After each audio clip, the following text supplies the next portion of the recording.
المال والبنون زينة الحياة الدنيا، والباقيات الصالحات خير عند ربك ثوابا وخير أملا.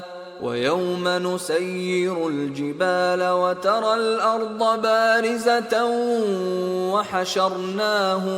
وحشرناهم فلم نغادر منهم أحدا، وعرضوا على ربك صفا لقد جئتمونا كما خلقناكم أول مرة بل زعمتم أن لن نجعل لكم موعدا.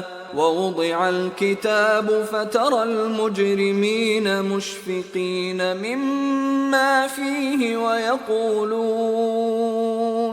ويقولون يا ويلتنا ما لهذا الكتاب لا يغادر صغيرة ولا كبيرة إلا أحصاها ووجدوا ما عملوا حاضرا ولا يظلم ربك أحدا.